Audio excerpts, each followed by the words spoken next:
is poppin', YouTube fam? This is your boy J Money here. This video should have been uploaded 3 days ago. So period, point blank, this should have been up. But I'm, just now editing this right today and uploading it today.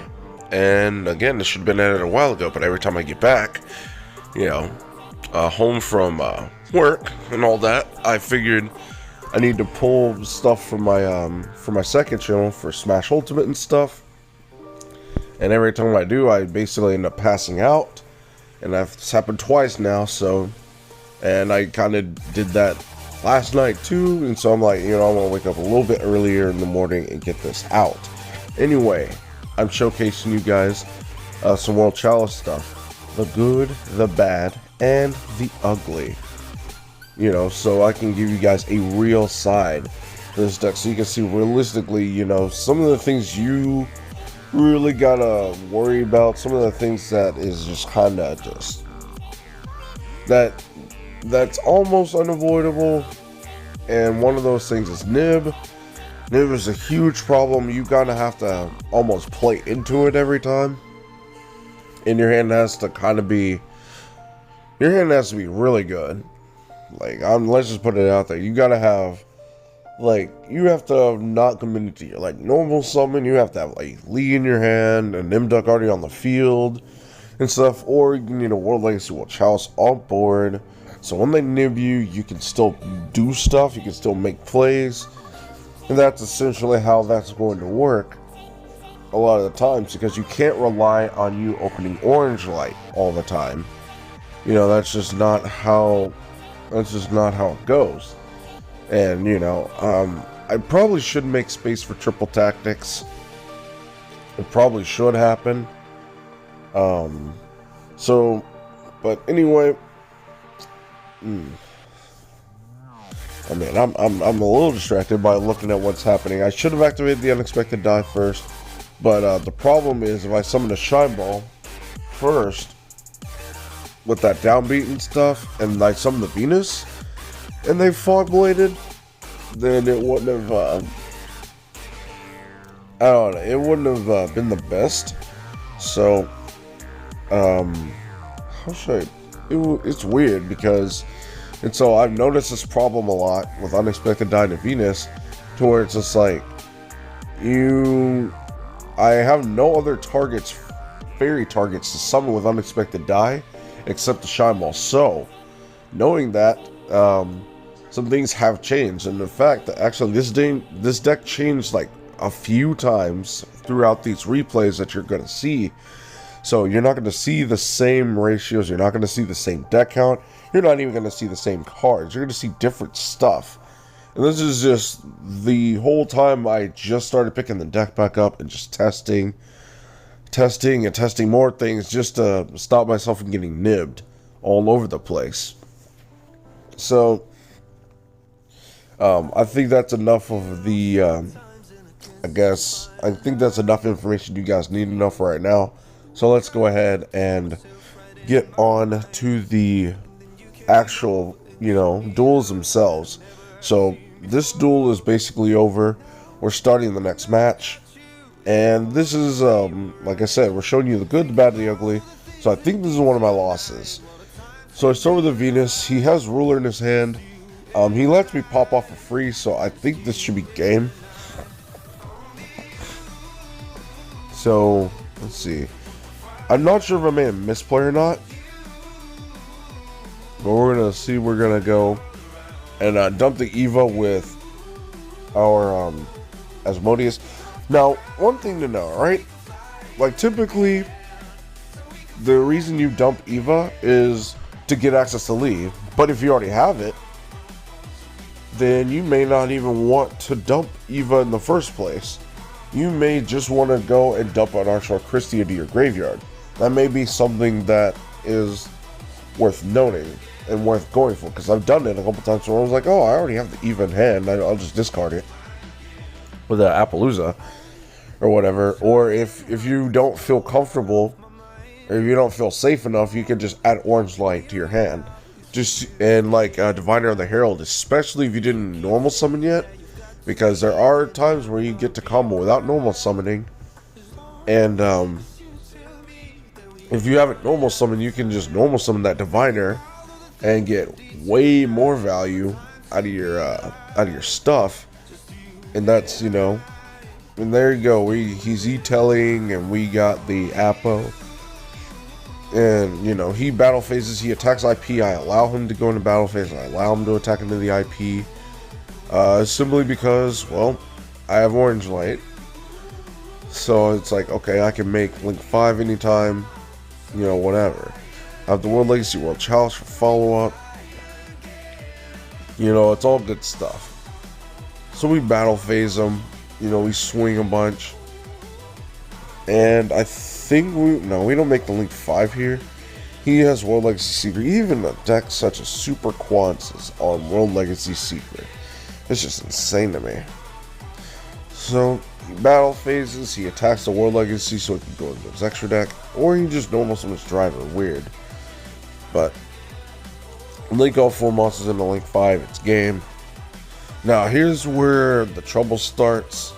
As you can see, there's Nib, there's Droll, there can only be one. First off, I think I need to make a separate video. Just floodgates in 2021 in general. I think floodgates are just becoming a huge problem. To where it's like, if you notice, like, any competent deck that you see, there isn't a single deck that's good that doesn't have a floodgate involved.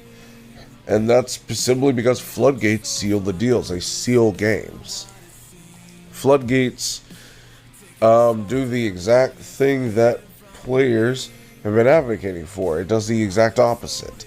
You know, it does what people complain about in combo decks. It completely removes interaction in most cases. Case in point, there can only be one is on the field. Most of my deck is fairy. So, what does that mean 9 times out of 10? 9 times out of 10, I can't play more than one card. Does that sound very interactive? I don't think so. But, so right here, what we've noticed here is I tried to use Trias Hierarchia to tribute fairies from the hand. First time I noticed that. So I'm like, okay, this makes Trias Hierarchia way worse of a card. Because I was thinking about playing 3. Because I'm like, okay, if I see this in my opening hand, I can activate from hand, tribute Diviner and stuff from hand without normal summoning, and it's going to be good. But I noticed, or this guy pointed out, hey, pretty sure those things have to be on field. I read Trias Hierarchia. I'm pretty sure I read that like multiple times. And nowhere does it say tribute fairy monsters from hand or field. So that kind of sucks.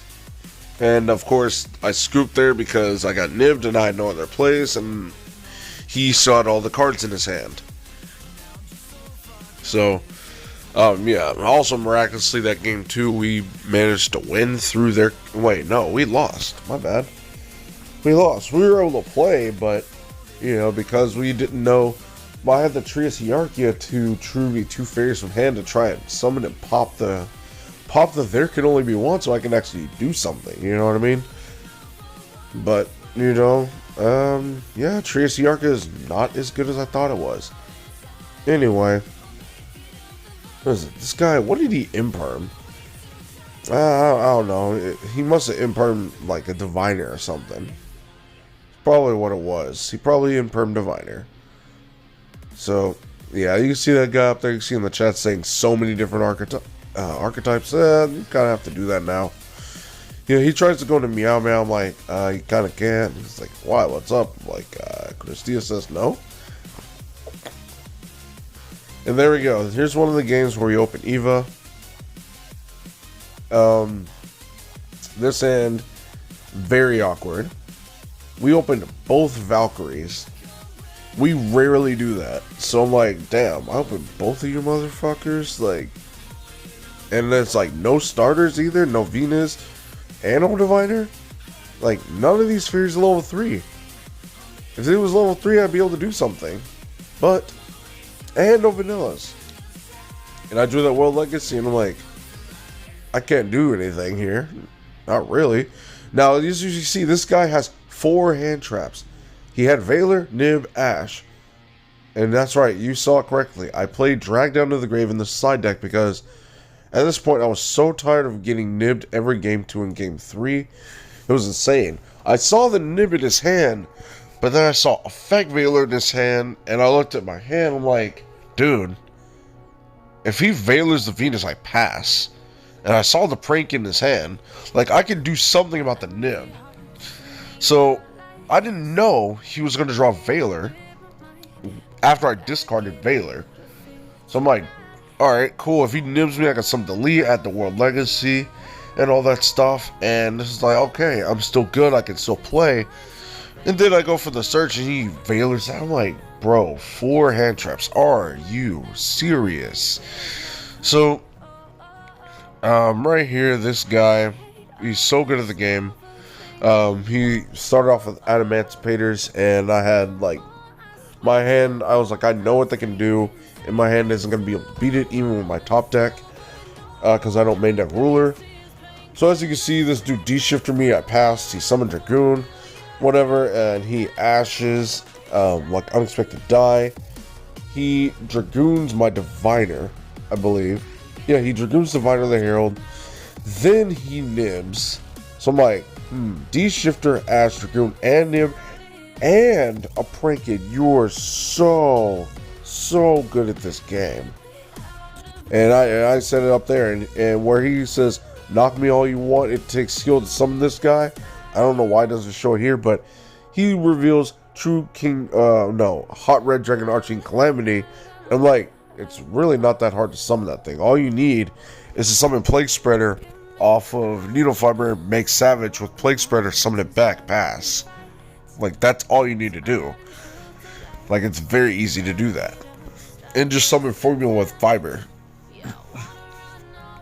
Like, there you go. You have your 2 tuners and your level 8 Dark Dragon. Easy peasy lemon squeezy. But, you know, even with 4 interruptions and all that BS, since he's playing out Emancipators and he's doing his prank kid stuff,